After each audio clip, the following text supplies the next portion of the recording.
കോതമംഗലം ഗ്രാമപഞ്ചായത്ത് കുടുംബാരോഗ്യ കേന്ദ്രത്തിൽ MLA ഫണ്ട് വിനിയോഗിച്ച് നിർമ്മിക്കുന്ന പുതിയ OP ബ്ലോക്ക് കെട്ടിടത്തിന്റെ ശിലാസ്ഥാപനം ഉന്നത വിദ്യാഭ്യാസ സാമൂഹ്യനീതി വകുപ്പ് മന്ത്രി ഡോക്ടർ ആർ ബിന്ദു നിർവഹിച്ചു.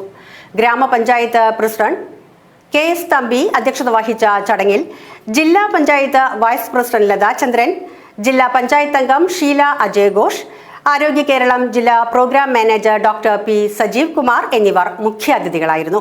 ഗ്രാമപഞ്ചായത്ത് vice president Kavitha Suresh, block panchayat president Sudha Dileep, block panchayat vice president Unnikrishnan Kuttipparambil, block panchayat standing committee chairman Suresh Ammanath, ഗ്രാമപഞ്ചായത്ത് സ്റ്റാൻഡിംഗ് കമ്മിറ്റി ചെയർമാൻമാരായ Katrina George, TA Santhosh, Hridya Ajeesh, ഗ്രാമപഞ്ചായത്ത് അംഗങ്ങളായ ജൂലി ജോയ്, ലാലി വർഗീസ്, ദേശീയ ആരോഗ്യ ദൗത്യം PRO Nikita Jayashankar, medical officer doctor KS Santosh Kumar എന്നിവർ പങ്കെടുത്തു.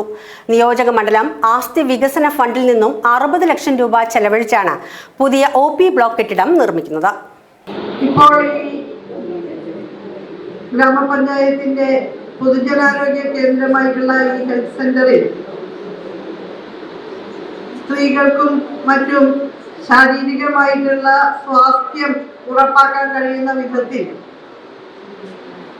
അവരുടെ സമഗ്ര ആരോഗ്യം മുൻനിർത്തി വ്യായാമങ്ങളിൽ ഏർപ്പെടാൻ കഴിയുന്ന എല്ലാ സജ്ജീകരണങ്ങളും ഉണ്ട്. വെൽനസ് സെന്റർ ഉണ്ട്, കുട്ടികൾക്കും മുതിർന്നവർക്കുമായിട്ട് ഒരു മനോഹരമായ പാർക്ക് ഈ ഹെൽത്ത് സെന്ററിന്റെ മുന്നിൽ സജ്ജീകരിച്ചു കഴിഞ്ഞിരിക്കുന്നു. ഇവിടെ ഇപ്പോൾ നമ്മൾ ഇരിക്കുന്ന ഈ ഹോള് നവീകരിച്ച് AC ആക്കി മാറ്റിയിരിക്കുന്നു.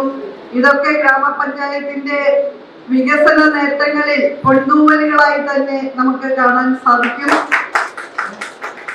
ഈ OP ബ്ലോക്കിന് 50 ലക്ഷം രൂപ നേരത്തെ ഒരിക്കൽ അനുവദിച്ചതാണ്. അത് പിന്നീട് നമ്മുടെ ഗ്രാമപഞ്ചായത്തിന്റെ കെട്ടിടം നിർമ്മിക്കുന്നതിന് വേണ്ടി നൽകുകയാണ് ഉണ്ടായത്. ആ ഗ്രാമപഞ്ചായത്ത് കെട്ടിടം 1.5 കോടി രൂപ ചെലവിൽ അതിമനോഹരമായ നിർമ്മാണം പൂർത്തീകരിച്ച് ഉദ്ഘാടനം ചെയ്യാൻ നമുക്ക് സാധിച്ചു.